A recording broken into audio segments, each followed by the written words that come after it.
एक लड़का शादी के योग्य हो गया था अपने माँ बाप के पास। उस लड़के के लिए रिश्ते वाले आते हैं। लड़की वाले जब उसके सर लड़के से मिलते हैं तो वह लड़का उस लड़की वालों के सामने ऐसी अजीब और गरीब शर्त रखता है जिससे सुनकर लड़की वाले उठते और अपने घर को चले जाते हैं। दूसरे रिश्ते वाले आते हैं, वो जब लड़की लड़के से बात करते हैं, बातचीत करते हैं, लड़का उनके सामने भी अपनी अजीब और गरीब शर्त रखता है और वह उनको सुनते और अपने घर को चले जाते हैं। इसी तरह 3-4 रिश्ते वाले आते हैं और उस लड़के के रिश्तों को शर्तों को सुनते और वहां से वापस चले जाते हैं। आखिर उस लड़के की ऐसी क्या शर्त थी जो लड़की वाले सुनते और अपने घर को चले जाते हैं? उस लड़के ने लड़की वालों के सामने ऐसी क्या शर्त रखी थी और वह ऐसी शर्त लड़की वालों के सामने क्यों रख रहा था? इस बात की पूरी जानकारी लेने के लिए, पूरी सच्चाई जानने के लिए वीडियो में अंत तक बने रहिए। वीडियो को लाइक कीजिए, चैनल को सब्सक्राइब कीजिए ताकि मेरा हौसला बढ़ता रहे। नमस्कार दोस्तों, स्वागत है आपका हमारे YouTube चैनल में। दोस्तों, प्रशांत नाम का लड़का होता है जिसकी उम्र 13 वर्ष होती है। उसके घर में उसके माता पिता जो बहुत ही अच्छे संस्कार देने वाले होते हैं, अपने बच्चों को अच्छे संस्कार देते हैं। प्रशांत का एक बड़ा भाई होता है।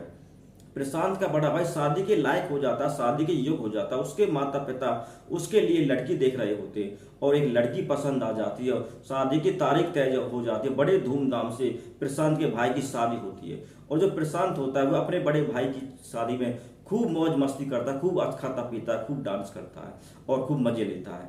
अब प्रशांत के घर में उसकी भाभी आ जाती है। शुरू में तो भाभी प्रशांत के घर में सबसे अच्छे से प्यार से बात कर, सबसे इज्जत से बात करती है, प्यार से रहती है और सबके साथ अच्छे से घुल मिल कर रहती है। प्रशांत जब सबसे छोटा होता है उससे अच्छे से प्यार करती है और लाड लड़ाती रहती है। कुछ दिन तो सब कुछ अच्छे से चलता रहता है, बहुत अच्छा चलता है।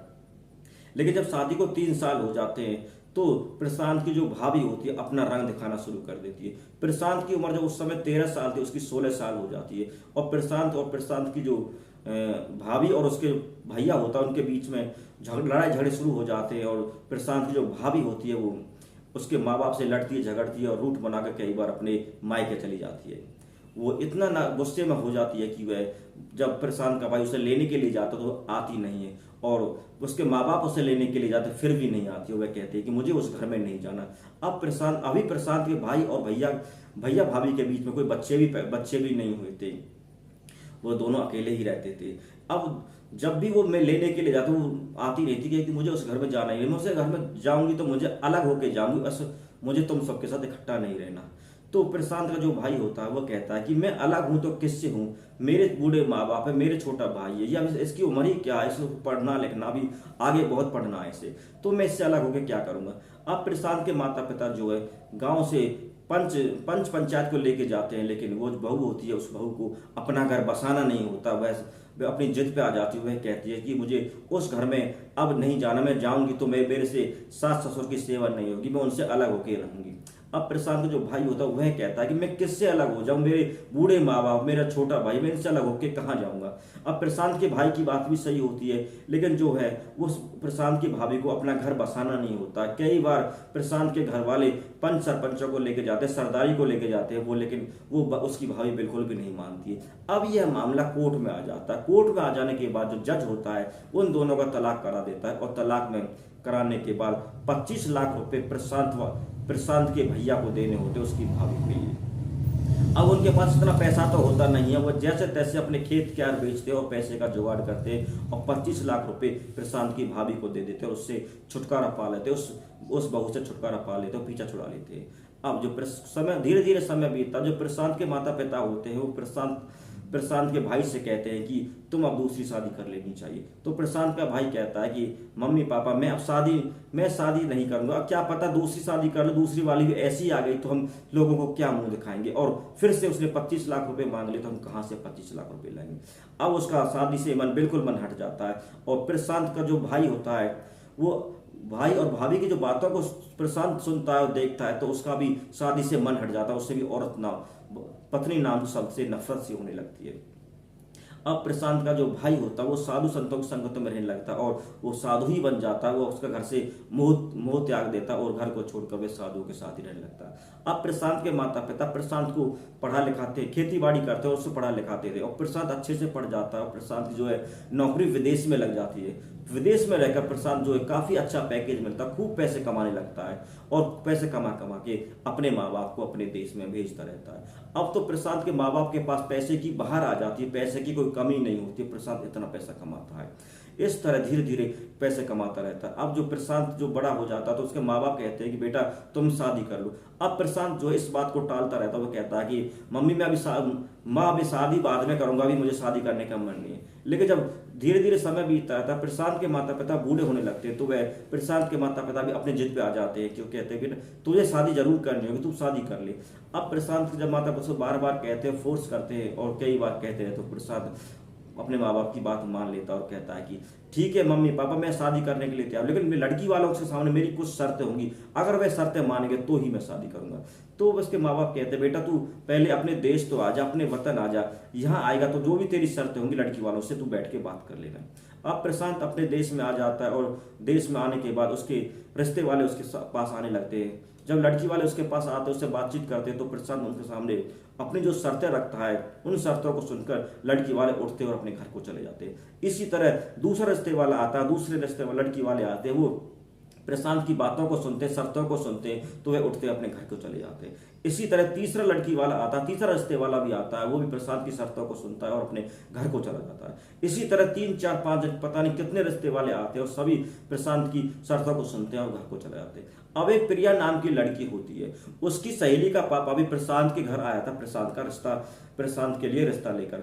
लेकिन जब प्रशांत की बातों को सुनता है तो वह वहां से उन शर्तों को सुनता, उठता खड़ा होकर अपने घर चला जाता है। अब प्रिया जो होता है अपने पापा से कहती है पापा आप भी प्रशांत नाम का लड़का बहुत ही अच्छा कमाता, विदेश में रहता, उसके घर में किसी चीज की कमी नहीं है, और तुम भी जाओ और मेरे रिश्ते की उससे बात करो। तो प्रिया का पिता कहता है कि बेटी मैं तुम्हारी सहेली के पिता के साथ उनके घर गया था, लेकिन उन्होंने कुछ ऐसी शर्तें रखी जिनको सुनकर तेरी सहेली का पिता भी वहां से चला आया था, तो हमारा रिश्ता वहां कैसे हो जाएगा। तो प्रिया कहती है पापा एक बार आप जब उसकी शर्तें सुनो, उसकी शर्तें क्या है। तो अपनी बेटी के कहने पर वो पिता प्रशांत से मिलने के लिए आ जाता है। जब प्रशांत से मिलता है, बातचीत करता है, तो प्रशांत उसे अपनी शर्तें बताता है। उन शर्तों को सुनकर प्रिया का पापा अपने घर आ जाता है और प्रिया से जब बात करता है, प्रिया को उन शर्तों के बारे में बताता है।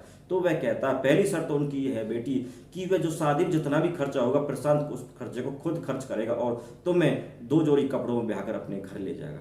दूसरी शर्त यह है कि यदि तुम्हें मेरे माँ बाप पसंद नहीं या प्रशांत पसंद नहीं, घर में कोई भी तुम्हें कोई दिक्कत है, कोई परेशानी है, तो तुम किसी पर कोई केस नहीं करोगे, ना कोई रिपोर्ट करोगे, सीधा अपने चुपचाप अपने घर चली जाओगे।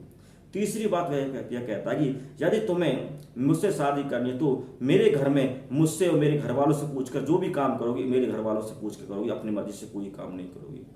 और इस तरह उससे कहता है। तो प्रिया कहती है कि अगर किसी को शादी करनी है तो किसी को लड़की को अपना घर बसाना है तो ये शर्त है, तो ये बातें तो मान लेनी चाहिए, कुछ शर्तें नहीं है। अब प्रिया जो है मिलने के लिए प्रशांत के घर आ जाती है अपने पापा के साथ। दोनों बाप बेटी प्रशांत से जब मिलते हैं तो प्रशांत इन सारे शर्तों को बताता है और कहता है कि तुम्हें इन सब शर्तों को लिख के एक एफिडेविट बनवा के देना होगा। अब प्रिया जो है इन सब शर्तों के लिए मान जाती है और एक एफिडेविट बनवाती है और बनवा के प्रशांत को दे देती है। प्रशांत और प्रिया की बड़े धूमधाम से शादी हो जाती है। जैसा कि शर्त में लिखा गया था, सारा खर्चा सारा पैसा प्रशांत अपनी जेब से लगाता है, प्रशांत सारा शादी का खर्चा उठाता है और दोनों की शादी हो जाती है। दोनों की शादी बड़े धूमधाम से हो जाती है। प्रिया जो है दुल्हन बनकर प्रशांत के घर में आ जाती है और प्रिया जो बहुत अच्छे से प्यार से प्रशांत के माता पिता की सेवा करती है, बहुत इज्जत देती है, उस घर में प्यार से अच्छे से रहने लगती है। कुछ समय बीतता है, प्रशांत जो है अब अपनी नौकरी करने के लिए विदेश चला जाता है और प्रिया जो है प्रशांत के माता पिता के पास रह जाती है। वह उनकी अच्छे से सेवा करती है, अच्छे से देखभाल करती है, अपने माँ बाप की तरह और उनके प्रशांत के माँ बाप का ख्याल रखती है। धीरे धीरे समय बीतता रहता है, प्रशांत और प्रिया को एक बच्चा पैदा हो जाता है, एक बेटा पैदा हो जाता है। अब जो प्रशांत के जो माता पिता काफी बूढ़े हो रहे थे, एक दिन उनका देहांत हो जाता है, उन्हें स्वर्ग सिधार जाते हैं। अब जो प्रशांत विदेश से आता है और अपनी पत्नी प्रिया और अपने बच्चे को लेकर विदेश चला जाता है। वहां दोनों हंसी खुशी प्यार से रहते हैं, उनमें किसी तरह का कोई दिक्कत नहीं होती। प्रशांत अपने जीवन में बहुत खुश होता है। दोस्तों इस तरह की कहानी आज हम आपके सामने लेके आए। कैसी लगी आपको हमारी यह कहानी? वीडियो में हमें कमेंट करके हमें जरूर